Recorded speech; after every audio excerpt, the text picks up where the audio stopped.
I would like for you to just put your hand over your heart and close your eyes and sink into your heart.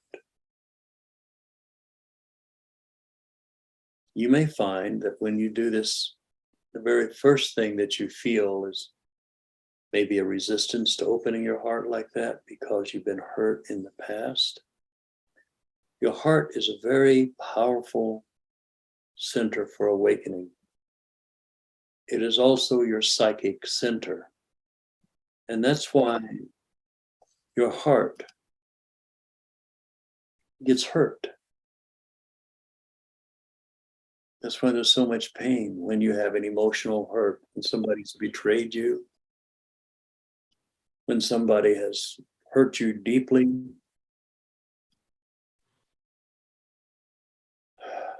And so when we focus on our heart, a lot of times the inclination is to close it because it hurts when you open your heart sometimes. I understand. And you'll find, if you sink into it a little bit deeper, it's like entering into a vast room.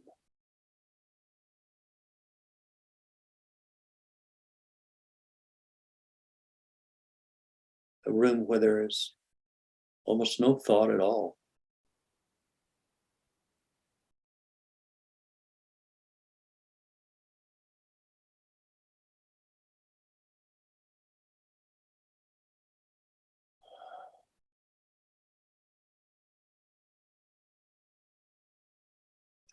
There are yogis who do all of their practice just on the heart.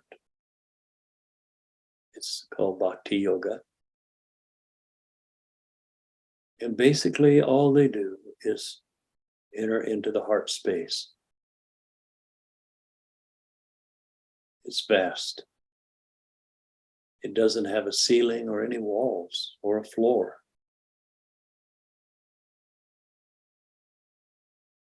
I haven't been very good about holding weekly meditations because my life has really been going some pretty powerful transformations.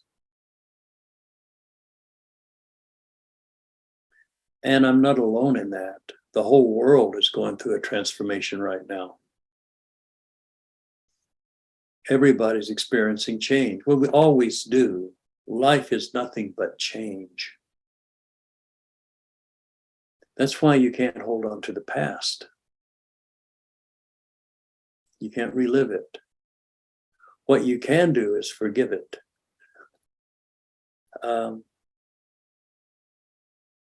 Recently, was up at on the mountain above Taos,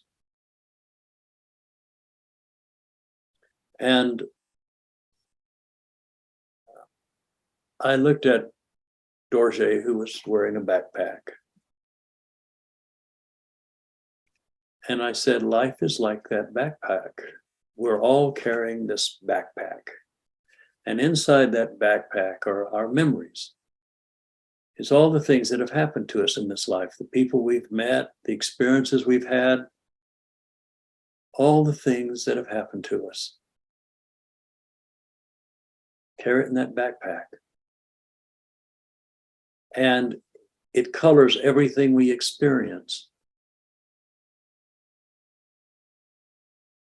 If you have an old hurt where somebody harmed you or injured you, or as I said, maybe they betrayed you, or they suddenly turned on you and said or did terrible things, or maybe they just abandoned you.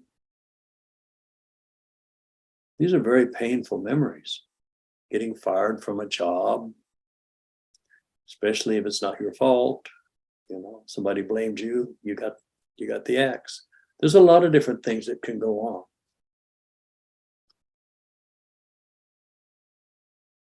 Lots of different memories. There's also good memories. There are memories of adventures and being in love and buying the new car. So wonderful, wonderful Life isn't just full of suffering, is what I'm getting to. There's a lot in your backpack, and it's your backpack. It's nobody else's. Nobody carries that stuff but you. They may carry similar things, but it's your stuff. There's a great deal to be said about letting go of the past, letting go of all of the horrible things that have ever happened to you, or all of the things maybe that you've observed other people doing. And every time you think about it, you get angry or you get upset. In Yaqui mysticism, they talk about sweeping the tonal clean. And what they do is they go through their life, all of their memories, starting as early as they can up until the present day. And as they're recapitulating their life, they'll come upon a memory that has a charge to it. It has a charge. It could be a negative charge. It could be a positive charge. But when they come upon that memory, they sweep it off.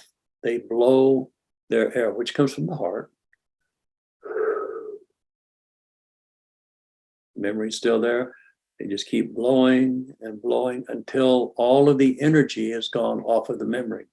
The memory is still there, but it doesn't have a charge. And that's the key. You can't get rid of these horrible experiences that you've had, but you can bring them up and there not be a charge to it. When I was in 5th grade, I was cornered and slapped and spit upon. It was humiliating, injurious to every part of my being. And I carried that anger with me for many years, a couple of decades. Every time I would think about that experience, I would get upset. And when I would get upset, it would change how I was viewing the world at that moment. In other words, I'm letting that terrible memory come up into a current memory, which might be quite nice. That might just be at a movie or something. And suddenly I'm angry again because I feel that memory. And I went to a workshop in which they had us recapitulate the memory completely. I remembered it completely. I was so angry. And then the facilitator says, well, now look at it through the eyes of the guy that slapped you and spit on you. And look at it through the eyes of his friends who stood around and cheered or laughed or pointed fingers. How did it look to the little girl 15 feet away who was watching this? And as I went through and looked at everyone's perception, the energy started to dissipate. It just went away. I can talk about that right now. In fact, I am talking about it right now. I'm talking about a time when I was spat upon and slapped and humiliated just for being me, for being a white boy in a Hispanic predominated school. And I don't know if you can tell it, but on my end, I have no charge. It's a memory. It's not something I would wish on anybody. But it happened, and I can talk about it. But it's not defining my moment. And that's the key. I have taken the charge out of my backpack. The memory I can't get rid of, but I can certainly get rid of that charge. I can get rid of that memory that has the emotional charge behind it that made me so angry when I would just think about it. It's very important for you to let go of your negativity. It colors your thinking. It colors your actions. It colors your dreams. It messes with your reality. Today, in today's world, there's a lot of fear and a lot of willful ignorance being disseminated through mass media or whatever. And what you're seeing in society is people building up this emotional charge that sometimes doesn't even have anything to do with them. And they're getting angry and sometimes doing violent acts. It's from my point of view, it's tragedy.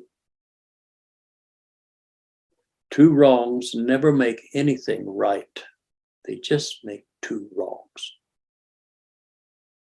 When you're being vengeful or having your revenge, you have become that you have despised. You have become that you hated so much. So it's very, very important to let go of your angers, to find those parts in your life when you go into your heart and you have a memory come up of maybe someone who betrayed you, that it hurts to this day when you think about it. And I'm not just talking about a lover. It could be a friend. It could be a relative. But they betrayed your confidence. They betrayed you, embarrassed you, hurt you. And now you have to let go of it. You have to forgive. You have to just think it through, look through their eyes. What were they thinking? What was motivating them? You'll see. You can easily see. You're fully capable of doing that. But you don't want to carry that filth into your consciousness. It's ugly tar blackness that just covers everything that you touch. But when you forgive everyone and you don't have any more hurtful memories, then your life becomes a little lighter.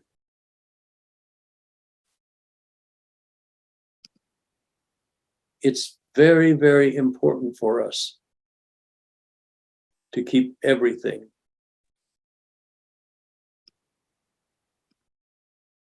free. We have to forgive.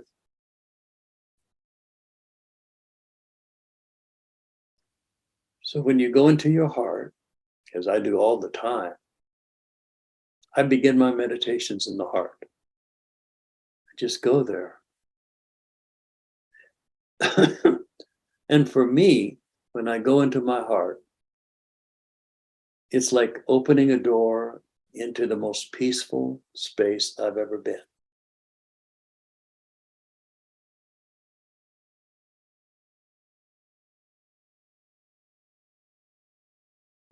It's so easy to stop my thoughts. Before, when I first started, there were lots of thoughts when I'd go into my heart. But now, every time I go in, if I have a thought that comes up of something that happened to me in 7th grade or whatever,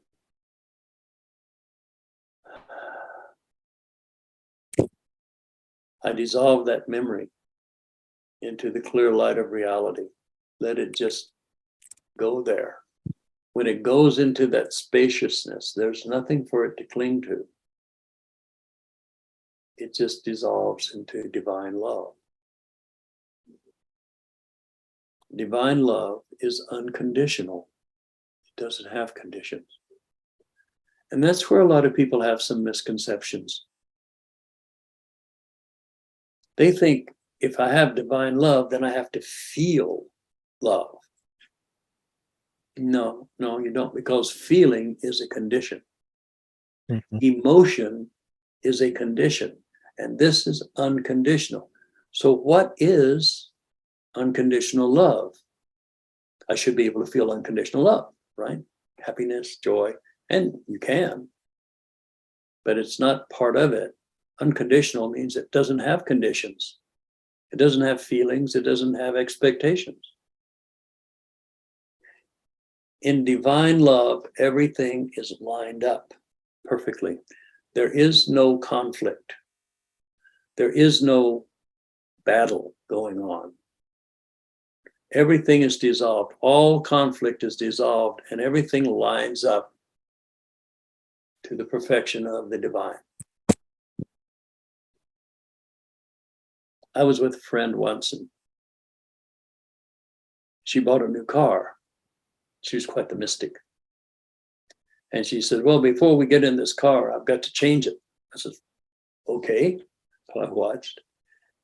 And she went to the front of the car. And she put her hands like this and she put it on the hoods of the car and she just run her energy through the car. Then she walked around the back of the car and she put her hands on the back of the car and she pulled energy this way. And then she says, okay, now we can get in. And I said, what was that all about? And she says, well, before the car had all of these energies from before where people were conflicting memories of that they installed in the car and everything. I just lined them all up with my energy. I lined everything in that car up with my energy. Now it's my car. That's really what unconditional love is. It's an alignment with the divine. You don't necessarily have to feel it, but you have to know it. You have to experience that this is now one. It's one energy flowing through me. And anytime I see a conflict, I need to straighten it out inside myself, dissolve it, so that the divine circuits flow through you. I think it was Emerson that said, when we, let's see, how did he say it? Something along the thoughts. Well, I'll put it in my own. I wrote a poem once. Okay, I wrote a poem once.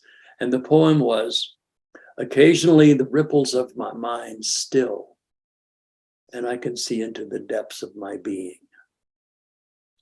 When you stop the ripples, when you stop that bloated nothingness that is clogging up the divine circuits, and you let that bloated nothingness just go away, the energy flows through you perfectly.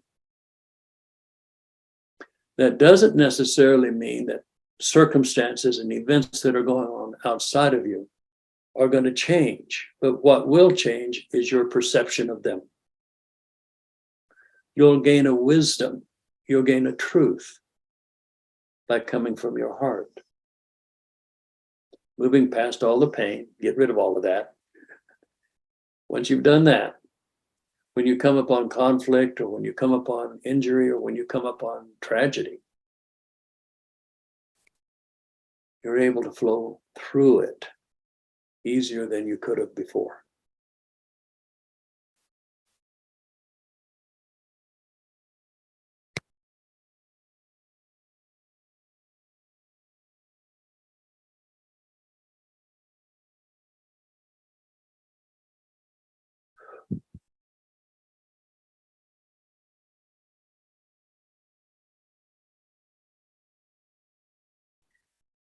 And once you do that in your meditation, your thoughts stop.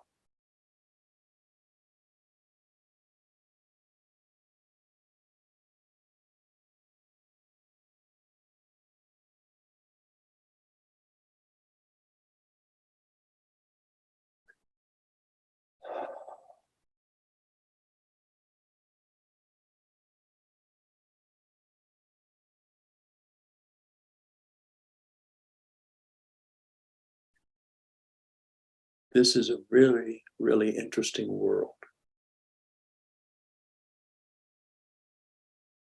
People are suffering. They're angry, they're hurt.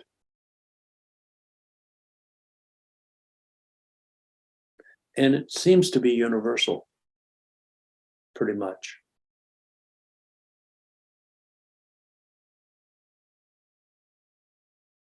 There's not very much happiness or joy.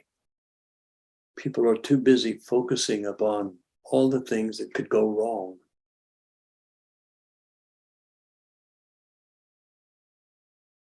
I was with a friend. The plane got delayed. She became very upset.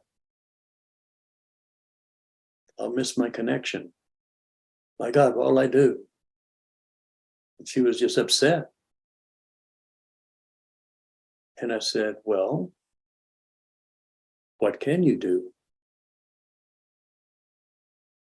And somebody mentioned, well, maybe you should go talk to somebody at the customer service.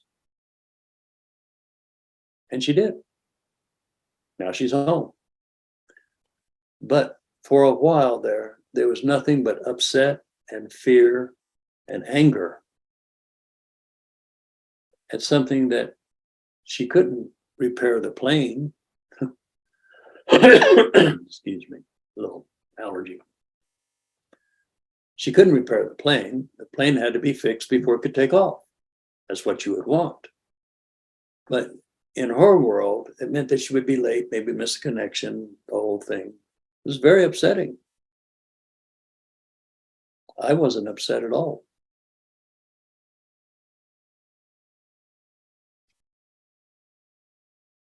If there's something I could have done to change it, then I would have. And she did. She went up and she talked to customer service, and they said, we'll work it out. If you miss your plane, we'll schedule another plane for you people to go make your connection. And everything's fine. She got home 45 minutes late instead of the next day. But even if she had spent the time in the connecting airport overnight, she'd still be alive today. That what I'm suggesting is there's hardly anything that you're upset about that you can really do anything about. I look at the news and I see a lot of crazy stuff going on. Well, what can I do about it? If I hang on to that crazy stuff, then I start getting crazy myself. And look at what happens to people who do, who hang on to the negativity, who are so afraid of the unknown that they become monsters. And I'm not just saying far right people or far left. I'm saying anybody. Anytime you focus on something you can't change physically, it makes you crazy. The best thing to do is just sit in peace. Smile, not a fake smile. Watch the dance of Leela, the dance of creation in front of you. Everyone here on this earth is going to die, probably within the next 100 years. There'll be a lot of new people coming along, but everybody here will be gone, including you. It's inevitable you're going to die. You can be fearful of it. You can be angry about it. There's nothing you can do about it. You're going to die. So really, from my point of view, dying is not the issue. The issue is, how am I going to live? Am I going to live a life in fear and anger? Am I going to live a life from my backpack of old hurts and bad experiences, regrets, guilt, shame? How does that advance you? How does any of that advance you spiritually? What does advance you is when you can take those memories and dissolve them and forgive everyone and forgive yourself and forgive God, if that's who you're blaming. I'm sorry, the whole concept of blaming God is so funny to me. But really, life is pretty serious sometimes, and you need to lighten up. What can you do about it? The Alcoholics Anonymous prayer is, God, grant me the wisdom to know what I can change. Grant me the knowledge to know what I can change and what I can't change, and the wisdom to know the difference. And if you can't change it, then what are you upset about? Just see if you can be of service to people who are hurting. That's one thing you can do.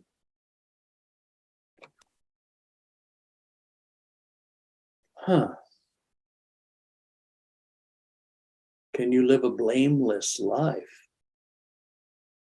Can you live a life without guilt or shame or fear or terror? Can you live a life of compassion and happiness and joy? What the world needs now is it needs you. It needs your love. It needs your compassion.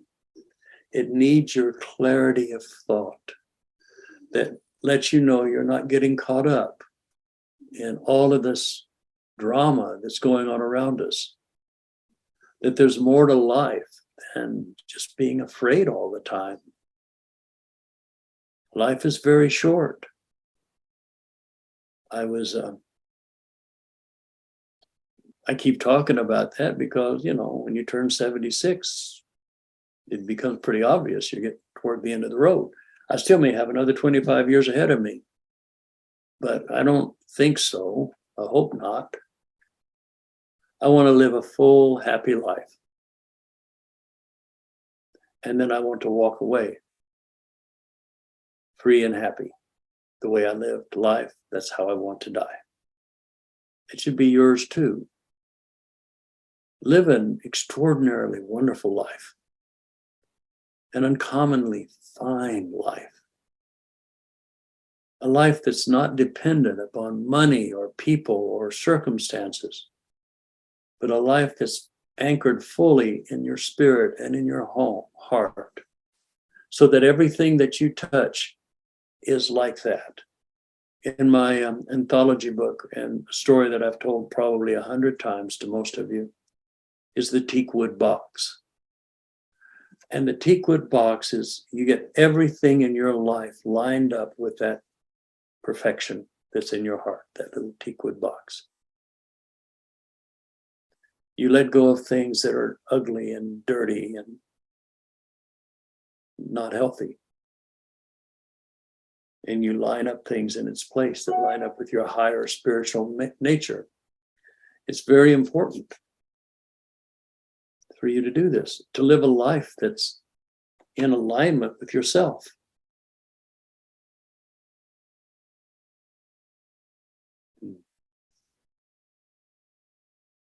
Change is always happening. It's always going to happen. Thank goodness there's change. If you want hell, a definition of hell, it's doing the best thing you can think of forever. Too much of anything will take you down.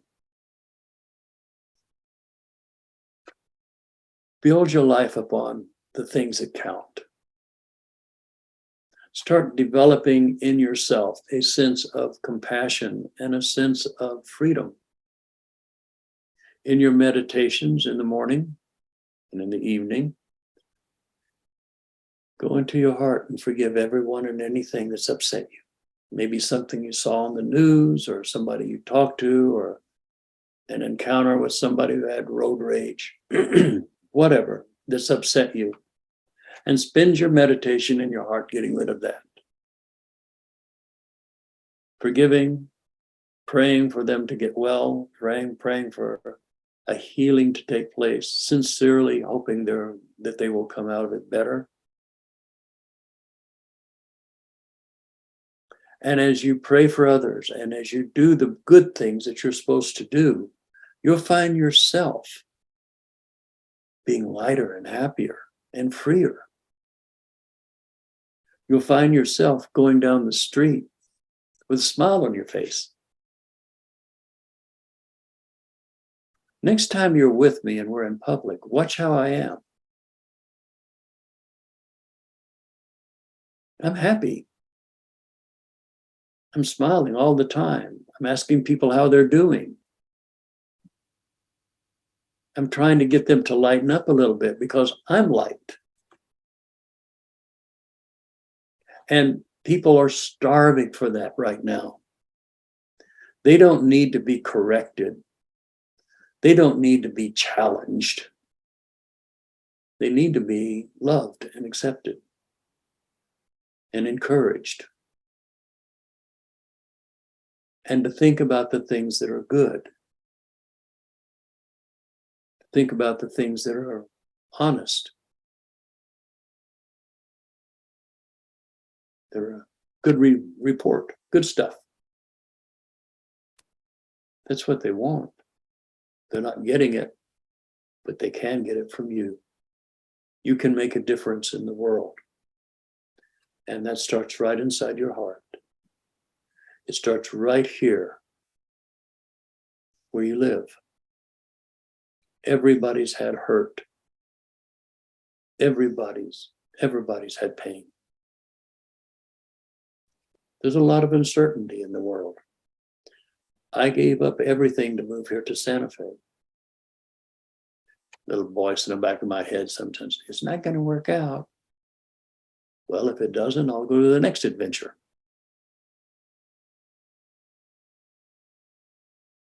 I'll do what's right. And everything in my world will reflect that. And what I'm telling you is that you can do this too.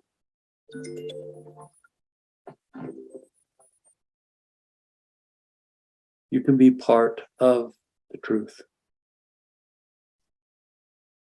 You can be part of life. As your light shines, it brings light to everything around you. If you're angry and fearful, if you're aggressive, what is that doing for others? You may get a little bit ahead, but what's it doing for others? What's it doing for the world? Just love. Love each other. Love yourself. Love this life. In my virtual background, we have Monument Valley. I'm going to go there in about a month. Yeah, it's going to be a nice moment. I'll go with some friends. We'll meditate. We'll laugh. We'll have a good time. It'll be a memory. It'll be a memory I'll take with me the rest of my life. Or I could stay home and save the money and not have that memory. When you get old, when you leave this world, the only thing that you're going to have as you review your life is your memory. All the things you've done. And you're making those memories right now. And I'm suggesting that you do the most transformative thing you can think of. And that is to clear out your heart. So that when you go in to meditate on your heart, it's open, wide open. That there's no more fear, there's no more anger, there's no more hurt. I know for some of you it's going to take a little while because there's a lot of hurt there. But work on it. Forgive everybody you can. They're ignorant. They don't know what they're doing. The blind is leading the blind and they're falling in a ditch. And you feel sorry for them. You can walk up and you say, can you see this? Can you see this light? Do you know what it's like to live a life without people judging you negatively? Do you know what it's to live a life without having to live every moment wanting people to accept you and to acknowledge you? Or maybe just being you is enough. And I'm here to tell you that you are enough. You don't need to be anyone else. You need to be yourself. Quit trying and hurting people. Quit trying and hurting yourself.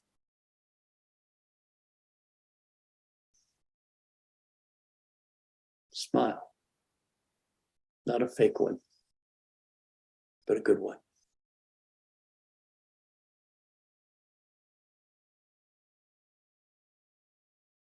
I'm not giving this talk today to lay guilt or shame on you. Far from it. I'm saying let go of your guilt and your shame. You can change your life right now. You can this moment determine that I'm going to start forgiving everyone in my life. I'm going to start getting rid of any guilt or shame I may feel about the past. I have evolved. I'm not that person anymore. So why should I carry that load with me? Why should I reflect all of that guilt and shame into this current moment when I'm no longer that person? And how can I allow anybody else to lay that on me when that's not who I am? You don't have to accept it. You are perfect right now. You're holy. Your heart is a sacred space. It's a holy place. It's a place where you touch God. And when you touch God, God touches you, and you are enlightened. So live an enlightened life. It's really not that hard. You just have to empty out that backpack of old memories and guilts and shame. Get rid of it. It doesn't suit you. It colors your reality. It limits your perception. And it causes you to fail.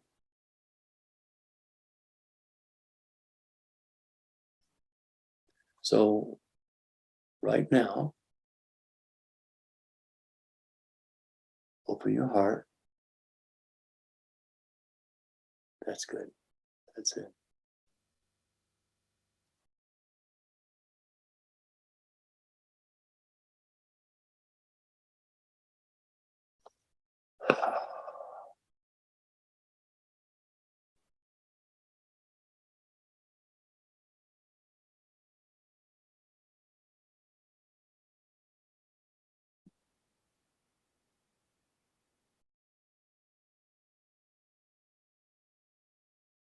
Good. I'm starting something new at 76. That's cool, huh? We're starting a spiritual community here. I hope it works. The intention behind it is perfect. I want to create a space for people to live in happiness and in harmony, and to live an uncommonly fine life. It's good intention, and I'm putting everything I can into it to make it work. That doesn't mean it will succeed, by the way. But if it fails, it's not going to be because I didn't try. Are you willing to give up everything for your dream? Or are you just playing it safe?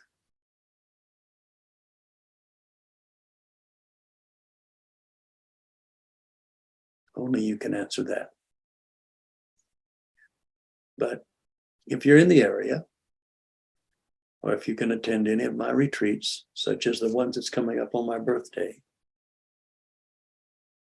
then come along. I'm going to have lots of events, open meditations, pilgrimages, student meetings. We're going to have a lot of stuff. Everything's starting fresh here. So it's a new game, and it's a good thing. And I'm asking all of my old students, if they're still interested, or anybody that is interested that wants to join me in this little game of enlightenment, to reapply. Just let me know you're interested. But in the meantime, meditate on your heart. And when you have old memories come up during the day, maybe you're walking down the street and suddenly you have a memory that just makes you want to scream, it's so awful. That's your next step. That's what you need to get rid of, so that you're free of that energy, free of that memory. So it no longer rules your consciousness, even for a second. Good luck. And as I said, we have all this going on inside of our life all the time. We have so much happening to us, the painful memories and things, just let go of it. Join a little community. Come with me if you can on any of my trips. I plan on having 3 or 4 retreats a year. I know you can't make them all, but I do want to remind you that I am 76 and I probably have 5 years left of being able to do this sort of thing. So that if you make every one of my retreats, you'll only see me 20 times. Wow. I wished it worked that way, but that's the way it looks. So take nothing for granted. Our time is limited here.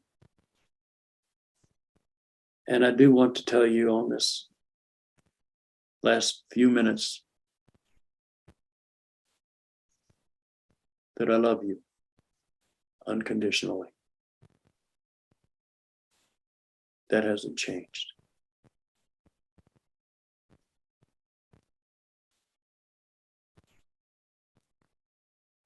And you're welcome to meditate on my heart anytime.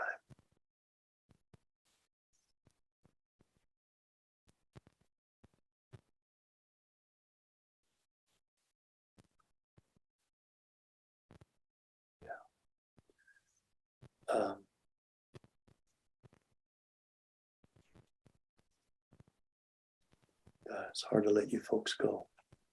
Let's meditate to one piece of music, and that should be it. Let me see here.